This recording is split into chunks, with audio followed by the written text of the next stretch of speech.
इस deep dive में स्वागत है। आज का फोकस एक ऐसे टॉपिक पर है जो इंडियन सोसाइटी और पॉलिटिक्स में हमेशा चर्चा में रहता है। आर्टिकल 16 यानी equality of opportunity in public employment. बिल्कुल। और ये डीप डाइव हम केसरी नंदन एकेडमी के कॉन्स्टिट्यूशनल लॉ आई नोट्स पर आधारित कर रहे हैं। आज का मिशन बेसिकली ये समझना है कि सरकारी नौकरियों में इक्वालिटी का एक्चुअल मतलब क्या होता है। राइट। प्रियम्बल में जो वादा किया गया है ना, equality of status end of opportunity का, वो जमीन पर कैसे उतरता है। और फॉर्मल इक्वालिटी के साथ साथ रिजर्वेशन का कॉन्सेप्ट इस फ्रेमवर्क में कहाँ फिट होता है। हाँ, और इसको हम किसी बोरिंग ऑडियो टेक्स्ट बुक की तरह नहीं पढ़ेंगे। इसे एक बहुत ही फैसिनेटिंग स्टोरी की तरह एक्सप्लोर करेंगे, जहाँ कानून, सामाजिक सच्चाई और जस्टिस आपस में टकराते हैं। सही कहा। तो कहानी शुरू होती है साल 1951 से।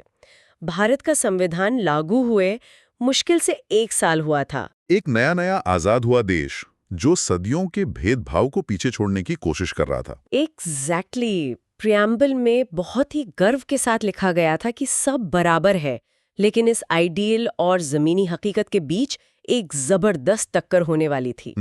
मद्रास स्टेट का case, right? State of Madras versus Champakam Dorairajan. हाँ। मद्रास स्टेट में मेडिकल और इंजीनियरिंग कॉलेजेस में सीट्स को रिलीजन और कास्ट के आधार पर रिजर्व किया गया था, ताकि बैकवर्ड क्लासेस को आगे लाया जा सके।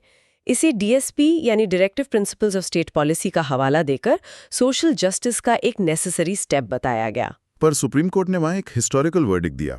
कोर्ट ने कहा कि फंडामेंटल राइट्स सुप्रीम है। मतलब आर्टिकल 15 साफ कहता है कि कास्ट या रिलीजन के आधार पर डिस्क्रिमिनेशन नहीं हो सकता, तो डीएसपी उसको ओवरराइड नहीं कर सकते, है ना? बिल्कुल सही। और इस रूलिंग के साथ ही मद्रास गवर्नमेंट का रिजर्वेशन ऑर्डर वॉइड डिक्लेयर कर दिया गया। Oh wow! मतलब सोचिए, एक देश जहां सदियों से सोशल इनइक्वालिटी उसकी फाउंडेशन में एम्बेडेड थी, वहां का सबसे बड़ा कानून अचानक कह रहा था कि सब बराबर है। जबकि रियलिटी में कोई बराबर था ही नहीं। वही तो, कॉन्स्टिट्यूशन मेकर्स को तुरंत समझ आ गया कि उनके बनाए फ्रेमवर्क में एक फ्लॉ है, एक वल्नरेबिलिटी जो हिस्टोरिकल इनजस्टिस को ठीक करने से रोक रही है। और इसका नतीजा ये हुआ कि कॉन्स्टिट्यूशन बनने के 1 साल के अंदर ही पहला अमेंडमेंट लाया गया। आर्टिकल 15(4) जोड़ा गया, जिसने स्टेट को सोशली और एजुकेशनली बैकवर्ड क्लासेस के लिए स्पेशल प्रोविजंस बनाने की पावर दी। इस एक टक्कर ने भारत में अफर्मेटिव एक्शन की नींव रख दी। सही बात है।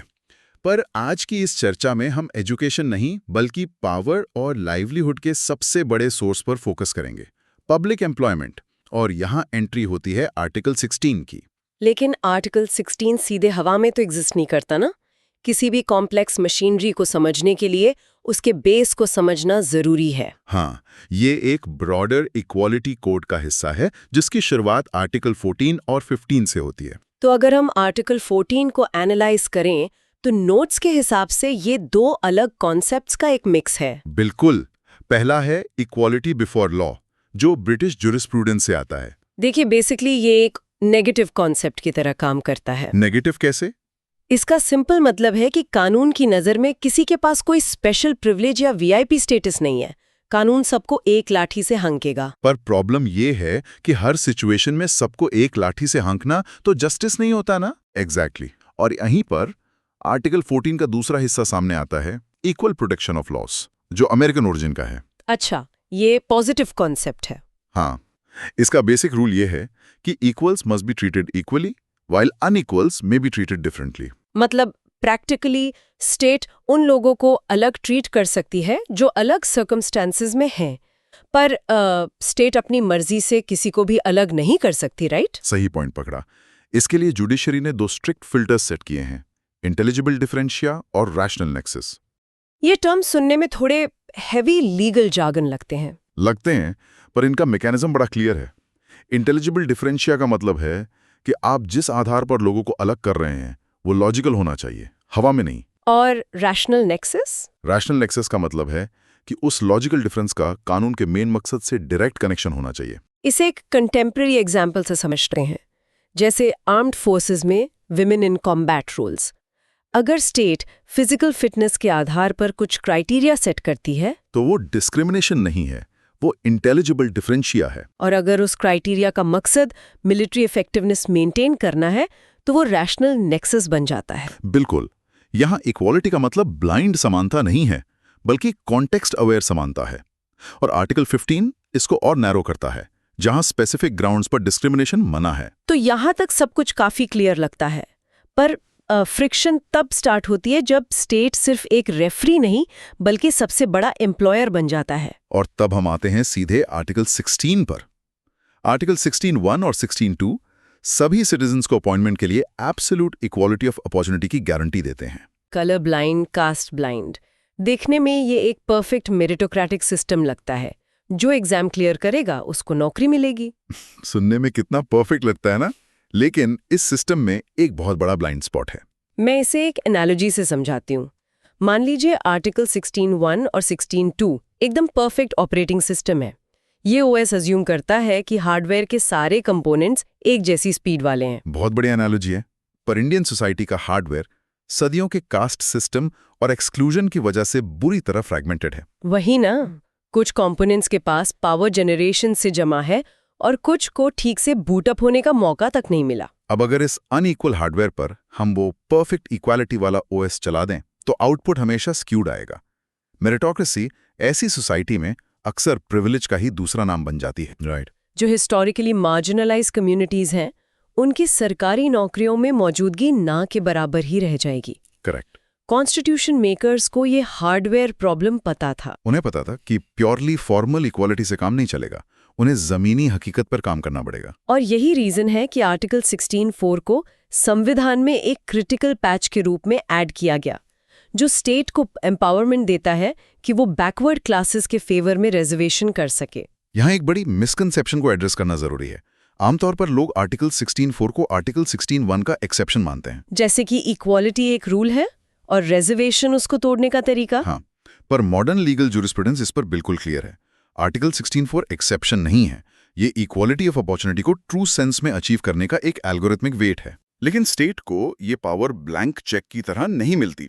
इसमें एक बड़ी शर्त है, एडिक्वेट रिप्रेजेंटेशन। यानी रिजर्वेशन तभी लागू हो सकता है जब स्टेट सर्विसेज में इन क्लासेस का पर्याप्त प्रतिनिधित्व ना हो, और ये प्रोपोर्शनल रिप्रेजेंटेशन नहीं है कि जिसकी जितनी आबादी उतनी नौकरियां। सही बात है। एडिक्वेट का मतलब है कि सरकारी नौकरी सिर्फ बेरोजगारी दूर करने का जरिया नहीं है, ये डिसीजन मेकिंग टेबल्स पर अलग अलग कम्युनिटीज को एक आवाज देने का मैकेनिज्म है। अगर पूरी पुलिस फोर्स या सिविल एडमिनिस्ट्रेशन में सोसाइटी के एक बड़े हिस्से की मौजूदगी ही ना हो, तो वो सिस्टम लेजिटिमेट कैसे होगा? बिल्कुल नहीं होगा। अब जब ये मैकेनिज्म तय हो गया तो नए सवाल उठे। ये डिसाइड कौन करेगा कि बैकवर्ड कौन है, और क्या स्टेट 100% सीट्स रिजर्व कर सकती है? इन्हीं सवालों ने दो मैसिव लीगल बैटल्स को जन्म दिया। पहला था 1973 का Balaji versus state of Mysore case. हाँ, बालाजी केस। इसमें रिजर्वेशन का कोटा एक पॉइंट पर 68% तक पहुंच गया था। वेट, 68%? तो सुप्रीम कोर्ट ने क्या किया? कोर्ट ने इसे इनवैलिड घोषित कर दिया।